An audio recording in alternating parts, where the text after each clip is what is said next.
오늘은 최근 급락세를 보인 삼성전자, SK하이닉스, 그리고 마이크론을 비롯한 메모리 반도체 기업들의 주가 하락이 단순한 조정인지 아니면 본격적인 하락장의 시작인지 짚어보려 합니다.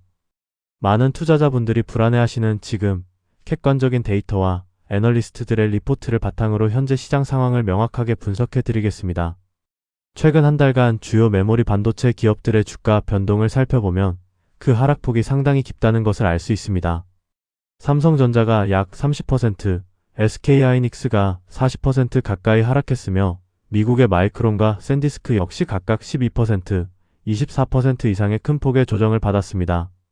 주력 반도체 종목들이 이처럼 일제히 급락하면서 시장 전반의 메모리 업황에 대한 강력한 우려가 번지고 있는 상황입니다. 이러한 주가 하락의 첫 번째 이유는 메모리 가격의 상승 속도 둔화 우려 때문입니다.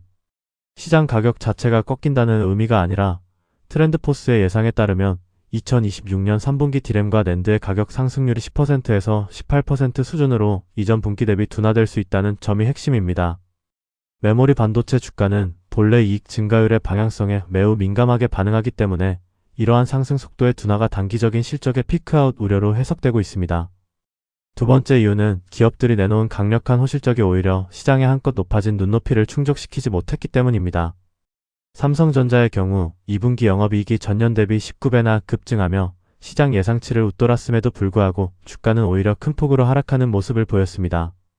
이는 실적이 나빠서가 아니라 강한 실적이 이미 주가의 상당 부분 선반영되어 있었고 폭발적인 매출 상승폭을 기대했던 시장의 높은 기준치를 뛰어넘지 못했기 때문입니다. 세 번째 하락 배경은 PC와 스마트폰 등 전방 완제품 고객사들의 강력한 가격 저항입니다. 메모리 가격이 지속적으로 급등하면서 원가, 부담이 가중된 완제품 업체들이 향후 추가 부품 구매에 대해 상당히 신중하고 보수적인 태도로 변화하고 있습니다.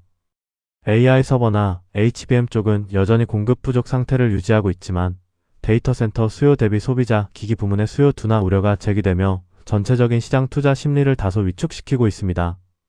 네 번째 이유는 시장을 이끌고 있는 글로벌 빅테크 기업들의 막대한 AI 자본적 지출, 즉 캐펙스가 앞으로도 계속 유지될 수 있을지에 대한 의구심입니다. 모건 스탠리가 지적했듯 하이퍼스케일러의 단기적인 캐펙스 규율 강화 가능성과 투자 수익성에 대한 우려가 커지면 핵심 전제인 HBM 수요 역시 타격을 받을 수 있습니다. 실제 대형 투자가 중단된 상황은 아니지만 주가는 이미 공격적인 장기 투자를 선반영하고 있었기 때문에 이러한 작은 의문 부호에도 민감하게 반응하며 변동성을 키우고 있습니다. 그렇다면 밸류에이션 측면에서는 지금 주요 기업들이 어느 정도 위치에 와 있는지 확인해 보겠습니다. 내년 26년과 내후년 27년 선행 PER 추정치를 살펴보면 삼성전자는 3.79배에서 5.35배 수준이며 SK하이닉스 역시 4.02배에서 5.6배 수준으로 상당히 낮은 멀티플을 보여줍니다. 마이크론은 5.99배에서 12.54배, 샌디스크는 6.75배에서 21.54배로 나타나며 최근에 거친 주가 조정을 통해 기업들이 전반적인 밸류에이션 부담을 크게 덜어낸 상태입니다. 이런 상황에서 글로벌 투자은행 모건 스탠리는 현재의 메모리 업황을 두고 과거의 일반적이고 정상적인 사이클과는 확연히 다른 국면이라고 진단했습니다. 디램이 AI 서버 구축의 가장 큰 병목 현상으로 작용하고 있으며 클라우드 기업들이 원활한 물량 확보를 위해 기꺼이 높은 프리미엄을 지불하고 있다고 분석했습니다. 결국 일부 고객사의 스펙 다운이나 제조사의 설비 투자가 있더라도 구조적인 공급 부족 현상이 최소 2028년까지는 지속될 가능성이 높다는 강력한 전망을 내놓았습니다. 물론 모건 스탠리의 조셉 무어 애널리스트 역시 가격 상승률 둔화나 기업들의 설비 투자 증가, 그리고 스마트폰 탑재량 축소 등을 단기적인 주요 위험 요인으로 꼽고 있습니다. 하지만 이들은 이러한 노이즈가 가격 급등 과정에서 필연적으로 나타날 수밖에 없는 수요 조정의 일부라고 일축했습니다. 즉, 거대한 AI 인프라 수요가 탄탄하게 기반을 받쳐주는 한 산업 전반의 공급 부족이라는 핵심 전제를 뒤집기는 어렵다는 시각입니다. 골드만삭스 역시 향후 메모리 시장의 수급 전망에 대해 2026년보다 2027년의 공급 부족이 더욱 심화될 것이라는 공격적인 뷰를 내놓았습니다. 전세계 데이터 센터 서버가 차지하는 디램 수요 비중이 50%, 낸드 비중이 40%까지 확대되면서 내후년 27년에 디램과 낸드 공급 부족률이 각각 5.9%, 4.6%에 달할 것으로 예상했습니다. 특히 HBM 생산의 일반 범용 디램보다 무려 3배에서 4배나 많은 웨이퍼가 소모되기 때문에 HBM 집중이 역으로 범용 메모리에 심각한 품귀를 유발할 것이라는 분석입니다. 또한 골드만삭스는 산업의 비즈니스 구조 자체에 큰 사이클 변화가 생기고 있다는 점을 강조했습니다. 과거 단순 원자재처럼 반도체를 유통하던 모델에서 벗어나 이제는 장기 공급 계약과 막대한 선급금 그리고 의무 구매 조항이 대폭 확대되고 있다는 것입니다. 이러한 체질 개선은 반도체 기업들을 명확한 공급자, 우위 산업으로 이동시키며 고질적인 실적 변동성을 낮추기 때문에 향후 강력한 주가 방어의 근거가 됩니다. 실제로 이러한 산업 체질 변화의 가장 대표적인 사례가 바로 마이크론이 본격화하고 있는 이른바 SCA라는 장기간의 계약 모델입니다. 마이크론은 2026년부터 약 3년에서 5년 단위로 단연 계약을 체결하며 고객사로부터 220억 달러라는 예치금을 확보해 두었습니다. 일반 D램부터 HBM까지 향후 매출의 50% 이상을 이러한 장기 계약으로 전환하여 실적의 예측 가능성을 대폭 끌어올리고 있습니다. 국내외 주요 증권사들의 메모리 전망 리포트들을 종합해보면 시장을 바라보는 뷰에 약간의 온도 차이가 존재합니다.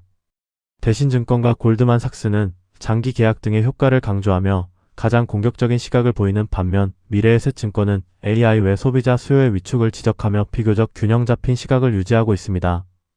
KB증권과 모건스탠리는 패키징 리드타임 등 현장의 물리적 공급 병목을 중점적으로 지적하고 있으며 세부적인 시각차에도 불구하고 쏟아지는 수요를 공급이 당장 맞추기 어렵다는 점에는 이견이 없습니다. 이렇게 폭발적인 수요 증가에도 불구하고 공급 물량이 단기간에 획기적으로 늘어날 수 없는 데에는 분명한 물리적 장벽들이 존재합니다. 신규 대형 팹을 건설하고 안정적인 수요를 확보하는데 최소 2년 이상의 리드타임이 소요되며 주요 반도체 업체들의 기존 공장 내부 역시 당장 2027년까지 빈 공간이 부족한 실정입니다. 게다가 HBM 특유의 막대한 웨이퍼 소모량과 기계는 24주까지 늘어나는 첨단 패키징 병목 현상이 맞물려 돈을 붓는 즉시 생산량이 증가하는 구조가 아닙니다.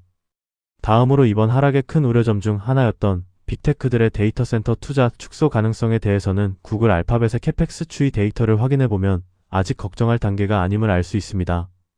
알파벳의 자본적 지출 규모는 2021년 223억 달러 수준에서 출발하여 올해 수정된 신규 전망치 기준으로는 무려 2천억 달러까지 천문학적으로 상향되었습니다.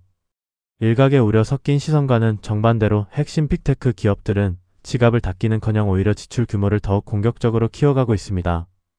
특히 알파벳의 경우 2027년 캐펙스 역시 2026년 대비 증가할 것이라 전망했습니다.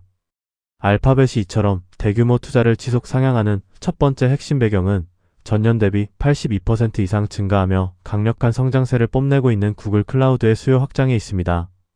두 번째 이유는 자체 데이터 센터 사용에 머물지 않고 자체 개발 칩인 TPU 시스템을 2026년부터 외부 클라우드 고객에게 직접 판매하는 인프라 공급 확대에 있습니다.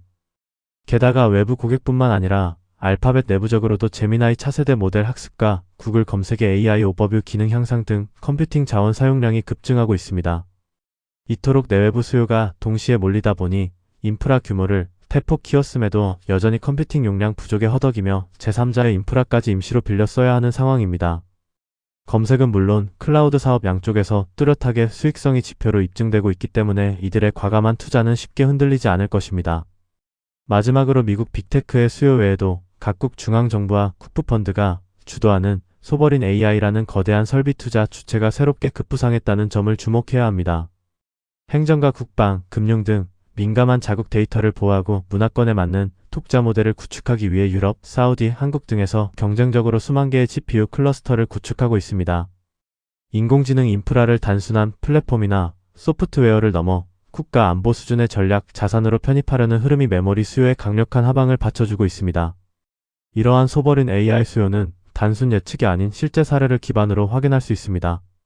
유럽, 사우디, 인도, 한국 등 주요 국가들은 이미 관련 계획을 구상하고 인프라 확보를 추진하고 있습니다. 결론적으로 최근 시장을 휩쓴 주가 조정은 메모리 업황 자체의 펀더멘털이 무너진 것이 아니라 단기적인 과열 해소에 가까우며 장기 포트폴리오를 저렴하게 채울 좋은 기회라고 판단합니다. 다만 주식시장의 단기적인 굴곡과 변동성은 언제나 존재하므로 포트폴리오 내 적절한 비중 관리는 필수적으로 동반되어야 합니다. 만약 반도체 대형 사이클에 대한 믿음이 확고하시다면 이번 조정을 활용해 마이크론, 추종 2배 레버리지 ETF인 MIC나 샌디스크 기반의 SNXX 분할 매수를 고려해보시는 것도 훌륭한 전략이 될 수 있습니다. 물론 레버리지 상품은 항상 아주 작은 비중으로만 조심스럽게 접근해야 한다는 점 잊지 마시길 바랍니다. 오늘도 영상 끝까지 함께 해주셔서 감사드리며 다음 시간에도 심도 있는 분석과 ETF 소개 영상으로 찾아뵙겠습니다.